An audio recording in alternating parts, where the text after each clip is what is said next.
নমস্কার বন্ধুরা, আরও একটা নতুন পর্বে তোমাদের সবাইকে জানাই স্বাগত। এরকম ছেঁড়া জিনিসপত্র দিয়ে, কাপড়ের টুকরো দিয়ে কিন্তু আমি আজকে একটা অর্গানাইজার বানিয়ে দেখাবো। খুব সহজভাবে, কোনো রকম টাকা পয়সা খরচা ছাড়াই এরকম ছেঁড়া জিনিস দিয়েই কিন্তু আমি বানাবো।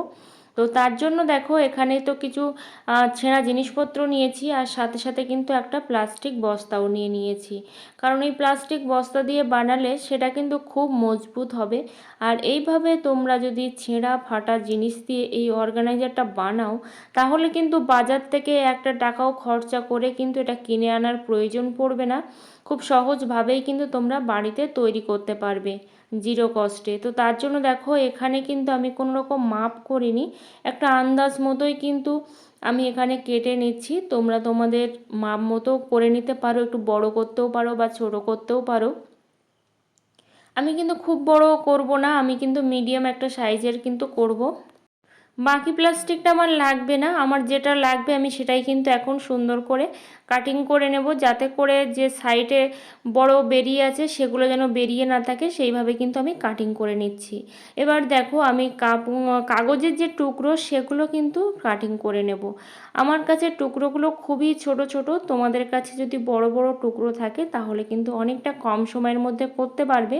আর এটা করাটা কিন্তু একেবারে হাতে খোঁড়ার কোনো কাজ নয়, এটা কিন্তু হাতে সেলাই করেও তোমরা করতে পারো।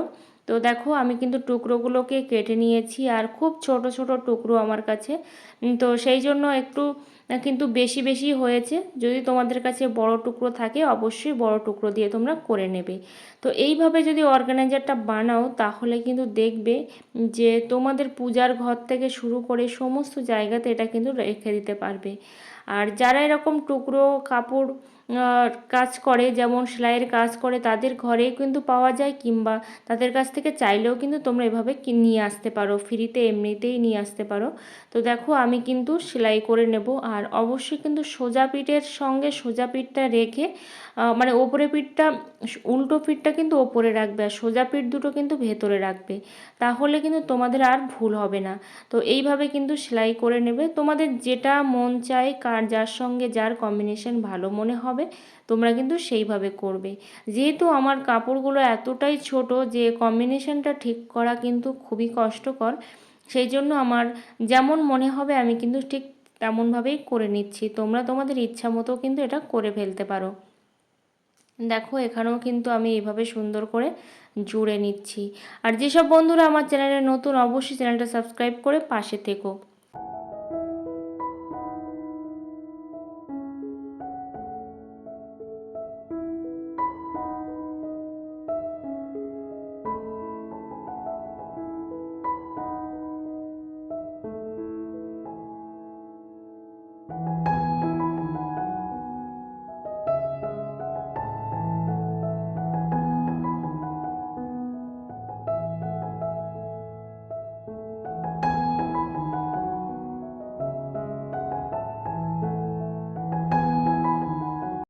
আমার কিন্তু টুকরো টুকরো করা কাপড়গুলো কিন্তু প্রায় সেলাই করা হয়ে গেছে। এবার আমি কিন্তু আমার কম্বিনেশন অনুযায়ী কিন্তু বসিয়ে বসিয়ে দেখো, এভাবে কিন্তু সুন্দর করে একটা বড় করে নেব। কারণ যেহেতু আমার কাগজটা, মানে যে প্লাস্টিকটা আমি নিয়েছি বস্তা, ওই বস্তাটা কিন্তু অনেকটা বড়, সেই মাপের কিন্তু করে নিতে হবে।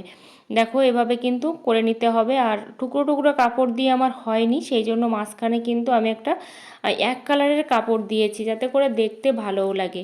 তো তোমরা তোমাদের ইচ্ছা মতো কিন্তু এটাকে করে নিতে পারবে। তো দেখো, এবার কিন্তু ভালো করে সেলাই করে নেব। অবশ্যই তোমরা ডবল সেলাই দেবে, দিলে কিন্তু একদমই খুলে যাবে না, আর দীর্ঘদিন থাকবে এটা, আর দেখতেও কিন্তু অসম্ভব সুন্দর হবে।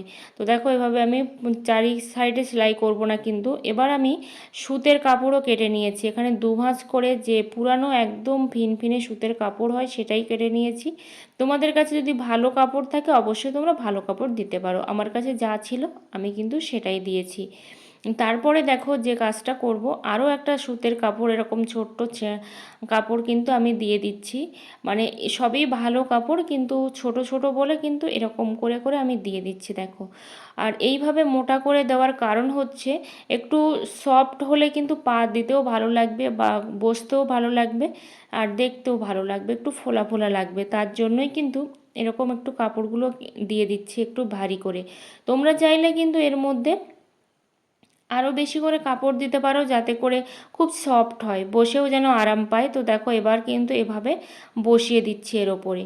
আর এবার কিন্তু আমি সেলাই করে নেব। দেখো এইভাবে আমি সেলাই করব, তো তার জন্য এভাবে কিন্তু আমি ধরে নিচ্ছি। আগে দেখে নিচ্ছি নিচের পার্টটা একসাথে করে আমি সেলাই করতে পারবো কিনা। তো নিচের পার্টটা আলাদা করে কিন্তু সেলাই করতে হচ্ছে প্লাস্টিক বস্তার সঙ্গে, না হলে স্লিপ করে বেরিয়ে যাচ্ছিল। অবশ্যই এই দিকটা খেয়াল রেখে কিন্তু কাজটা করবে, যেন দেখতে ভালো হয় আর সাথে যেন খুব মজবুতি হয়। তো এইভাবে খুব সহজে তোমরা বাড়িতেই কিন্তু জিরো কস্টে এই জিনিসটা বানিয়ে ফেলতে পারবে। আর এতটাই সুন্দর হবে দেখতে যে তোমরা কিন্তু এর দিক থেকে চোখই ফেরাতে পারবে না। আলাদা করে কিন্তু বাজার থেকে কেনার একদমই প্রয়োজন হবে না। তো দেখো ভালো করে কিন্তু আমি এখন সাইডগুলো কেটে নিচ্ছি, যেগুলো বাদ বাকি সাইডে বেরিয়ে আছে সেগুলো কিন্তু আমি এখন ভালো করে শেপ করে নিচ্ছি। তারপরে দেখো এভাবে কিন্তু আমি কাগজটাকে মানে কাপড়টাকে রেখে তার উপরে কিন্তু এইভাবে যে টুকরোটা আমি সেলাই করে রেখেছিলাম সেটা কিন্তু দিয়ে দিচ্ছি। দিয়ে তারপরে আমি কিন্তু এবার সেলাই করে নেব।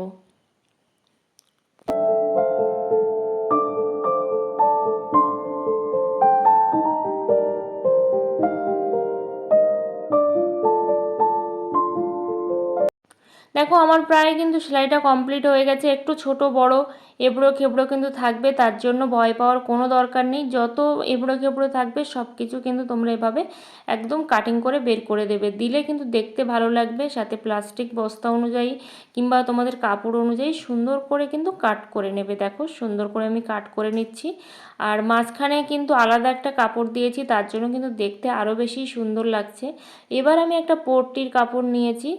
তো এইভাবে তোমরা কিন্তু যে কোনো কালারের পট্টি দিতে পারো। একটু এন্টি কালার হলে দেখতে বেশি ভালো লাগে বা চোখে পড়ে, সেই জন্য কিন্তু আমি এন্টি কালারের পট্টি এখানে ইউজ করছি। তোমরা চাইলে সেম কালারেরও ইউজ করতে পারো, সেটা তোমাদের পছন্দ অনুযায়ী।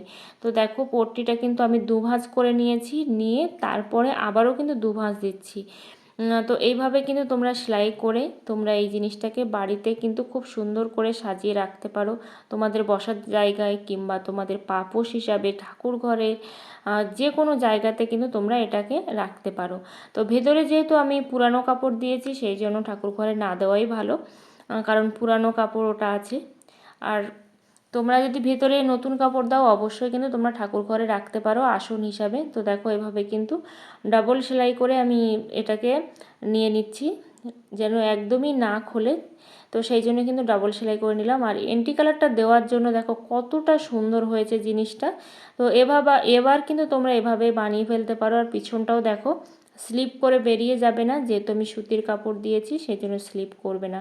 ভিডিওটা ভালো লাগলে অবশ্যই একটা লাইক কমেন্ট করো, চ্যানেলে নতুন বন্ধু হয়ে থাকলে চ্যানেলটা সাবস্ক্রাইব করো।